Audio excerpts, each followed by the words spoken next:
Pensem neste cenário. Uma dor de cabeça que aparece do nada, excruciante e vem com febre. Podia ser só uma virose, mas e se for algo muito, muito mais grave? Essa é a questão crítica que os médicos nas urgências enfrentam todos os dias. Quando é que uma dor de cabeça deixa de ser um incômodo e passa a ser uma emergência de vida ou morte? Vamos mergulhar neste mistério. Vamos começar com um número que, olhem, talvez surpreenda. Apenas 44% das pessoas com meningite bacteriana aguda chegam ao hospital com aquilo que se chama o quadro clássico de sintomas. O que é que isto quer dizer na prática? Quer dizer que, na maioria das vezes, o diagnóstico é um verdadeiro quebra-cabeças logo desde o início.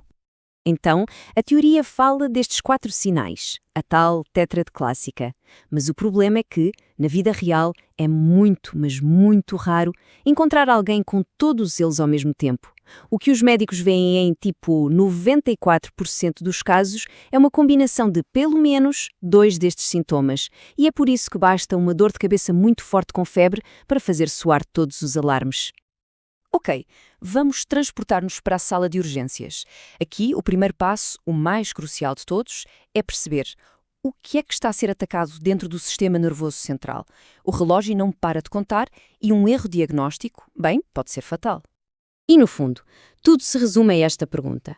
A resposta não define só o tratamento, define 2 caminhos clínicos completamente diferentes.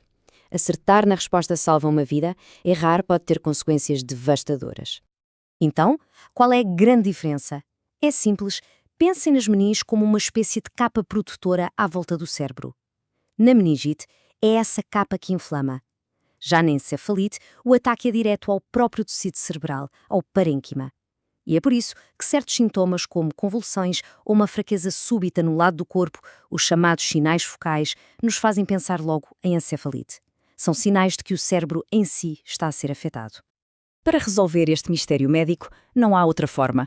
É preciso ir diretamente à fonte. As respostas, as pistas mais importantes, estão todas no líquido cefalorraquidiano, o líquor. E a única maneira de o analisar é através de um procedimento que toda a gente conhece de nome, a punção lombar. Mas atenção, este procedimento exige muito cuidado, não é chegar e fazer. Em doentes com sinais de alarme, como confusão mental ou um sistema imunitário mais fraco, é obrigatório fazer primeiro uma tomografia computurizada, uma TC. O objetivo é muito claro, ter a certeza de que não há um aumento de pressão dentro do crânio, porque isso tornaria a punção perigosa. Se a TC der luz verde, aí sim, a equipa avança para colher a amostra que vai finalmente desvendar o caso. E pronto, os resultados do laboratório chegaram. É aqui, nesta análise, que estão as pistas essenciais para identificar o inimigo que invadiu o sistema nervoso central. É agora que a investigação começa a dar frutos. Analisar o líquor é quase como ler a impressão digital do invasor. Se a infecção for bacteriana, o que vemos é uma autêntica explosão de células de defesa, os neutrófilos, que são a tropa de choque do nosso corpo. São tantos, mas tantos, que a contagem dispara para mais de 1000. E há outro detalhe, as bactérias são gulosas, elas comem a glicose que existe no líquor.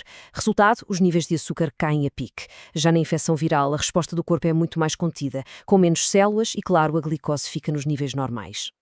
E este é o ponto de viragem. Com base nestes resultados, o futuro do doente divide-se em 2 caminhos radicalmente diferentes. E acreditem, esta distinção não é um pormenor técnico. É literalmente a diferença entre a vida e a morte. De um lado temos a meningite bacteriana, uma emergência absoluta que exige antibióticos potentes e tem de ser para já. Do outro, a meningite viral, que geralmente o nosso próprio corpo consegue resolver, precisando apenas de tratamento de suporte para aliviar os sintomas. É por isso que descobrir a causa e descobri-la depressa faz toda a diferença do mundo. E se ainda restam dúvidas sobre a urgência, esta citação das fontes que analisamos é demolidora. Cada hora de atraso no início dos antibióticos na meningite bacteriana pode aumentar o risco de morte em até 15%. Não há mesmo tempo a perder. Cada minuto conta. E a luta não acaba para os que sobrevivem. As consequências podem ser muito sérias. Cerca de 30% das pessoas que recuperam de uma meningite bacteriana ficam com sequelas neurológicas para o resto da vida. E estamos a falar de sequelas que mudam uma vida por completo. Podem ir desde a perda de audição ou dificuldades de concentração, até problemas motores muito mais graves, como rigidez muscular ou perda de controle dos movimentos. Isto só vem sublinhar que a batalha não termina quando a infecção desaparece. Mas, em vez de estarmos sempre a correr contra o relógio para tratar a infecção, há uma estratégia ainda mais poderosa: impedir que ela sequer aconteça. E é aqui que entra a prevenção. Vamos ver como isto muda completamente as regras do jogo. Esta é uma das maiores histórias de sucesso da medicina moderna.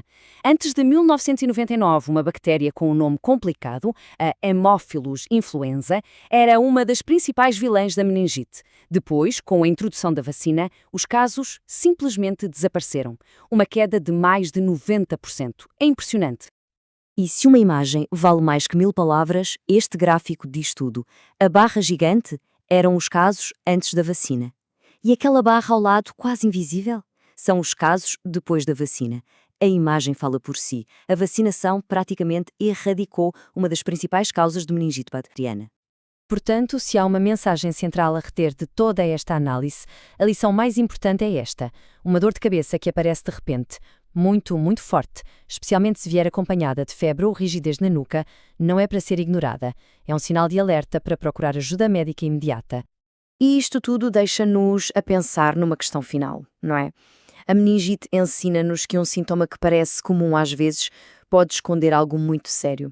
E a pergunta que fica no ar é: que outros sinais do nosso corpo que parecem banais no dia a dia merecem, na verdade, a nossa máxima atenção?